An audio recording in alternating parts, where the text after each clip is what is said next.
எதுக்காக நம்ம வெயிட்டை குறைக்கணும் அப்படிங்கிறத பற்றி சொல்லியிருந்தேன்.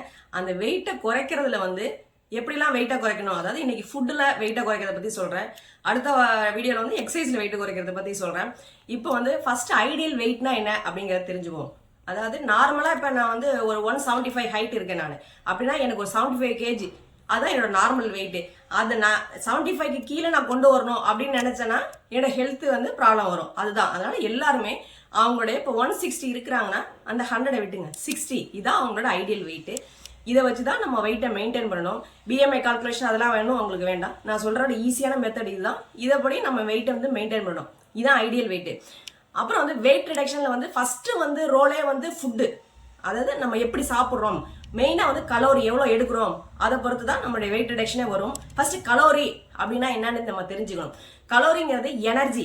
நமக்கு வந்து ஒரு சாப்பாட்டில் நமக்கு கிடைக்கிது, ஒரு ஆப்பிள் சாப்பிட்றோன்னா அதில் கிடைக்கக்கூடிய எனர்ஜி தான் கலோரி. இட்லி சாப்பிட்றோன்னா அது கிடைக்கக்கூடியது தான் கலோரி. அந்த கலோரியை வந்து நம்ம இப்போ நமக்கு ஒரு நாளைக்கு எவ்வளோ கலோரி வேணும் அப்படிங்கிறத எப்படி கால்குலேட் பண்ணலாம். இப்போ காலையிலேருந்து நைட்டு வரைக்கும் நம்ம ஒவ்வொரு வேலையே செய்யலைனாலும் நமக்கு கலோரி வேணும். ஏன்னா நம்மளோட இன்டர்னல் ஆர்கன்ஸ் எல்லாம் ஒர்க் பண்ணுறதுக்கு கலோரி வேணும். நம்ம சாப்பிடாம சும்மா தான் இருந்தாலும் நமக்கு கலோரி, நம்ம பாடி வேலை செய்யறதுக்கு, மெக்கானிசம் வேலை செய்யறதுக்கு கலோரி வேணும். அதனால அதை எப்படி கால்குலேட் பண்ணுறது அப்படின்னா, நார்மலாக இப்போ 80 கேஜி இருக்கேன் அப்படின்னா இன்ட்டு 15, இது வந்து மேனுவல் கால்குலேஷன்.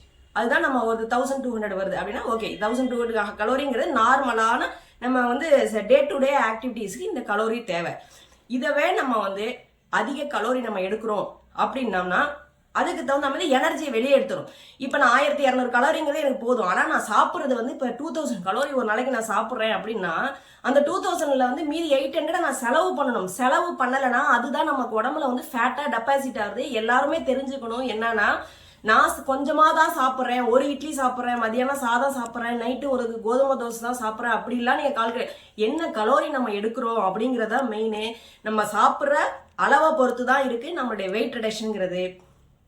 அடுத்தது வந்து பார்த்தீங்கன்னா, அது ஹை கலோரி ஃபுட்டு அப்படின்னா oil, sugar, chocolate, ice cream, butter, milk, இதை மாதிரி ஐட்டம் வந்து ஹை கலோரி ஃபுட்டு. இதெல்லாம் நம்ம எந்த எடுக்க பார்த்தீங்கன்னா அது நம்ம செலவு பண்ணணும், அதுக்கு ஒர்க் அவுட் பண்ணணும், இல்லை எக்ஸசைஸ் பண்ணணும். அப்போ தான் அது பேர்ன் ஆகும். அது வந்து பேர்ன் ஆனால் தான் நம்ம உடம்புல ஃபேட்டாக டெபாசிட் ஆகாது. நம்ம ஹை கலோரி ஃபுட்டை எடுக்க வெயிட் ரிடக்ஷன் ஆகவே ஆகாது. லோ கலோரி நிறைய சாப்பிட்றது வந்து லோ கலோரி, அதாவது எப்படி சொன்னால் எனர்ஜி லெவல் வந்து கம்மியாக இருக்கிற ஃபுட்டை நம்ம சாப்பிடணும். வெள்ளரி, வாட்டர் மிலன், பாஸ்தா, இது மாதிரி நிறைய ஐட்டம் இருக்குது லோ கலோரி ஃபுட்டு. பார்த்தீங்கன்னா அதெல்லாம் வந்து நம்ம சாப்பிடும் பொழுது எனர்ஜெட்டிக்காகவும் இருக்கும், வெயிட் ரிடக்ஷன்லேயும் நமக்கு ஹெல்ப்ஃபுல்லாக இருக்கும். இன்னொன்று வந்து ப்ரோட்டீன் ரோல் வந்து வெயிட் ரிடக்ஷனில் ரொம்ப முக்கியமானது. ப்ரோட்டீன் வந்து எதுக்காகனா இன்க்ரீஸ் த மெட்டபாலிசம் வளர்ச்சிதை மாற்றத்தை வந்து அதிகப்படுத்துறது ப்ரோட்டீன். வெயிட் ரிடக்ஷனில் மெயினான ரோல் ப்ரோட்டீன் டயட். அதுக்காக நீங்கள் ப்ரோட்டீன் பவுடர் வாங்கி குடிங்க, அதெல்லாம் வேணாம். ப்ரோட்டீன் டயட், நம்ம டயட்லேயே வந்து ப்ரோட்டீன் நிறையா இருக்குது.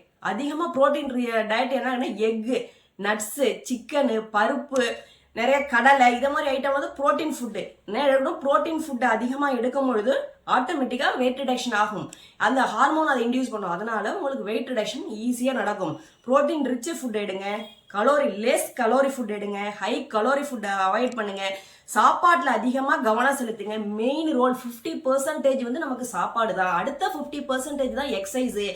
அதனால 50% வந்து இவ்வளோதான் சாப்பிடணும், ஒரு நாளைக்கு இத்தனை கலோரி தான் சாப்பிடணும் அப்படிங்கிறத முடிவு பண்ணுங்க.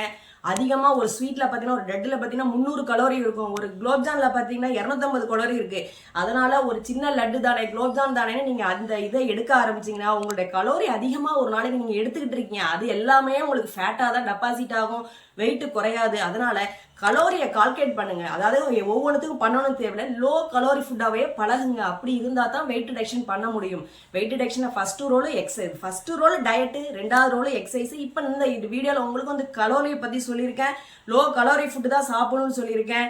மேக்ஸிமம் பார்த்தீங்கன்னா ஸ்வீட் அவாய்ட் பண்ணுங்க, எண்ணெயை அவாய்ட் பண்ணுங்க, oil item, fast food item இது எல்லாத்தையுமே குறைச்சிட்டிங்கனாலே உங்களுக்கு வந்து ஓரளவு வந்துடும். ஓகேவா? நெக்ஸ்ட் வீடியோவில் வந்து அந்த எக்ஸசைஸ் பற்றி சொல்கிறேன். அந்த எக்ஸசைஸ் எப்படிலாம் ஸ்டார்ட் பண்ணணும், கிராஜுவலாக எப்படி கொண்டு போகணும், எப்படி அதில் சக்ஸஸ் பண்ண முடியும் அப்படிங்கிறத சொல்கிறேன். வெயிட் ரிடக்ஷனுங்கிறது age is only a number. எந்த வயசுலையும் வெயிட் ரிடக்ஷனுங்கிறது பண்ணலாம். அதை நமக்கு மனசில் வரணும். அதனால் வெயிட் ரிடக்ஷன் பண்ண முடியும். நெக்ஸ்ட் வீடியோவில் எக்ஸசைஸ் மூலமா எப்படி பண்ண முடியுங்கிறத நான் சொல்கிறேன். Okay, thank you.